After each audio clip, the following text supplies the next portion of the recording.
আজকের ভিডিওতে আমি দেখাবো আপনারা মাত্র 200 টাকার ভিতরে ঈশ্বরদী থেকে পাবনা রানা ইকো পার্কে কিভাবে ঘুরে আসতে পারেন। তাই ভিডিও ক্রপ না করে সম্পূর্ণ ভিডিও দেখার অনুরোধ রইল। আসসালামু আলাইকুম, ইসমি নাইম ভাই, কেমন আছেন সবাই? আশা করি ভালো আছেন। আলহামদুলিল্লাহ আমিও ভালো আছি।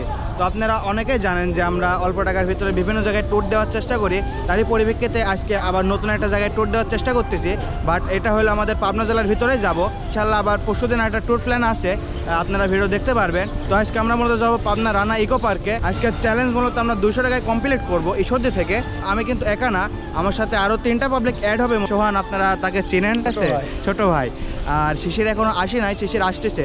তো কন্টিনিউ করতে থাকুন। প্রথমে আমরা ঈশ্বরদী থেকে একটা সিএনজি রিজার্ভ করে নেই। আমরা মূলত 5 জন ছিলাম, যার জন্য একটা সিএনজি রিজার্ভ করে নেই। আমাদের পার পার্সন ভাড়া পড়ছে 60 টাকা করে। আপনারা ইচ্ছা করলে বাসও যাইতে পারেন, সেক্ষেত্রে আপনাদের ভাড়া পড়বে 40 টাকা করে। আপনারা ঈশ্বরদী থেকে সরাসরি পাবনা টার্মিনালে চলে যাবেন, সেক্ষেত্রে আপনাদের জন্য অনেকটা সহজ হয়ে যাবে। তো আমরা মূলত একটু করে ভুল করে ফেলাইছি, সেটা হলো আমাদের টার্মিনাল যাওয়ার কথা ছিল, বাট আমরা শহরে চলে আসছি। তবে এখান থেকেও যাওয়া অনেকটাই সহজ, আমরা সম্পূর্ণ ভিডিও দেখলে বুঝতে পারবেন।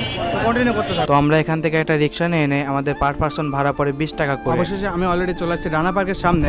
তো আমরা এখন মূলত রানা পার্কের ভিতরে ঢুকবো এবং আপনাদের দেখানোর চেষ্টা করবো ভিতরকার পরিবেশটা কেমন। তো কন্টিনিউ করতে থাকুন। তো আমরা প্রথমে পার্কে এসে টিকিট কেটে নেই। টিকিট প্রাইস ছিল 100 টাকা করে। আমরা মূলত রিভিউ দেখে আসছিলাম 50 টাকা করে। আমরা অলরেডি রানা ইকো পার্কের ভিতরে ঢুকে পড়ছে। তো আমি একটা বিষয় ক্লিয়ার করি, চাইছিলাম 200 টাকার ভিতরে কমপ্লিট করতে, বাট এখানে নাকি টিকিটের দাম বাড়াইছে। আসলে 3-4 মাস হলো এখানে নাকি টিকিটের দাম বাড়াইছে, 50 টাকা জায়গায় 100 টাকা করছে।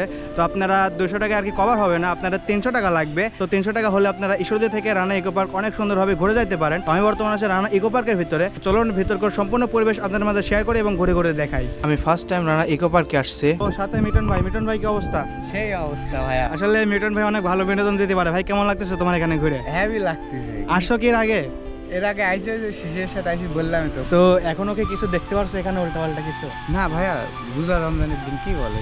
আসলে আমাদের চোখ ভালো, যার জন্য আমরা ভালো কিছু তুলে ধরবো, তাই না? অবশ্যই অবশ্যই। আসলে এখানকার পরিবেশটাও অনেক সুন্দর। আপনারা যদি দেখেন, মানে বাতাস হচ্ছে, অনেক সুন্দর একটি জায়গা। এখানে আসলে আপনারা অনেকগুলো রাইডও পেয়ে যাবেন। তার ভিতরে যে এখানে একটা রাইড রয়েছে এবং সামনে যত যাবো আরো অনেকগুলো রাইড রয়েছে, যেটা আপনার মাঝে ঘুরে ঘুরে দেখানোর চেষ্টা করব। আপনারা যারা আসতে চান আসতে পারেন, বাট এখানকার টিকিটের মূল্য ভাই কিন্তু 50-এর জায়গায় 100 করছে। এটা মাথায় রেখে আসতে হবে কিন্তু। আমরা আসছি রানা ইকো পার্কে। ভাই আমাদের সামনের ট্যুর কোথায় বলে দাও? আমাদের সামনে ট্যুর হচ্ছে লেক ভিউ পার্ক। পরশুদিন, কালকে দিন পরে। তো ইনশাল্লাহ এই ভিডিওটা আজকে সারাদিন এডিট করে কালকে আপলোড দিয়ে দেবো, মানে পরশুদিনের আগে। তাহলে তোমরা একটু এনজয় করতে পারো। আর একটা কথা, হয়তো নাইম বলে দিছে যে 200 টাকার ভিতরে কীভাবে আসবেন রানা ইকো পার্কে। মূলত ভাই টিকিটের মূল্যটা বাড়াই দিছে, আপনারা 300 নিয়ে আসেন, তাহলে ভালোভাবে ঘুরতে পারবেন। তো আমার সামনে একটা কামান আছে, ঠিক আছে ভাই? এটাকে কামানের মতো লাগতেছে না, এটা কামানের মতো লাগতেছে, আর একটা অন্য কোনো কিছুর মতো লাগতেছে। তবে লিজেন্ডটা একটু দূরে থাকবে, তাই না? থাকায় ভালো, কিন্তু তাক করা আছে একদম ডাইরেক্ট। এটা কোথায় তাক করা আছে? একদম রূপপুরে। রূপপুরে না? একদম রূপপুরে তাক করা আছে, একদম রাশিয়ান। রাশিয়া। এটা মূলত তাক করা আছে ঈশ্বরদী মহিলা কলেজের দিকে। এটা বললো আমাদের শিশির ভাই। তো এখানে আসলে আপনারা হরিণ সহ বিভিন্ন গৃহপালিত পশুর খামার এটা ভিজিট করতে পারবেন। এটার জন্য আলাদা টিকিট লাগে কিনা আমি সঠিক জানি না, তবে জিজ্ঞাসা করতে হবে। এগুলো মূলত পিকনিক কটেজ। এটার নাম সুখ সাগর এবং ওটার নাম অমরদ্বীপ। আপনারা এখানে পিকনিক আসলে কটেজগুলো ভাড়া নিতে পারবেন। তো আপনারা এখানে আসলে কিন্তু পরিবারের সাথে অনেক সুন্দর একটা টাইম স্পেন্ড করতে পারবেন। এখানে অনেক সুন্দর সুন্দর রাইড আছে এবং অনেক সুন্দর একটা প্রাকৃতিক জায়গা। পার্কের যে মালিক আছে, আমরা তার থেকে অনুমতি নিছি আমাদের ড্রোন শট নেওয়ার জন্য, কিংবা আমরা যে ভিডিও করব সেটার জন্য। আমরা এর আগেও একদিন আসছিলাম, আমাদের এখানে ভিডিও করতে দেওয়া হয়নি। তাকে বলার সাথে সাথে সে অনুমতি দিয়ে দিছে এবং সে নাকি বলছে আমাদের ভিডিওগুলোও সে দেখে।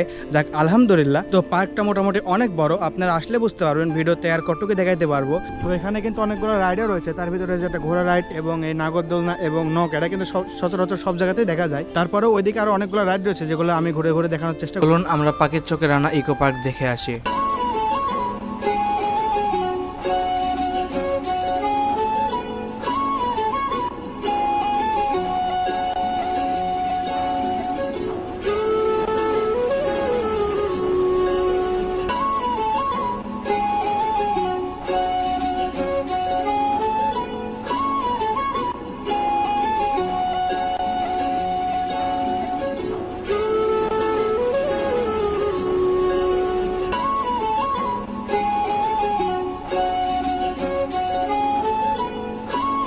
আজকের ভিডিও মিললে এই পর্যন্ত। শেষে ভাই বলো, ঘুরে কেমন লাগলো? অনেক ভালো, বাট আমরা ভাগ্যিস আলাদা টাকা নিয়ে আসছিলাম, তাছাড়া আর এখানকার ট্যুরটা হইতো না, কারণ একটু বেশি নিয়ে আসছিলাম। আপনারা যারা ট্যুরে যাইতে যাচ্ছেন, মানে একদিনের ট্যুর, মানে বাজেট ছাড়াও কিছু টাকা নিয়ে যাবেন সেফটির জন্য। তো আজকের ভিডিও মেনলি পর্যন্তই, কেমন হলো অবশ্যই কমেন্ট করে জানাবেন। দেখা হবে নেক্সট কোনো ভিডিওতে, সেমন সবাই ভালো থাকবেন। আল্লাহ হাফেজ।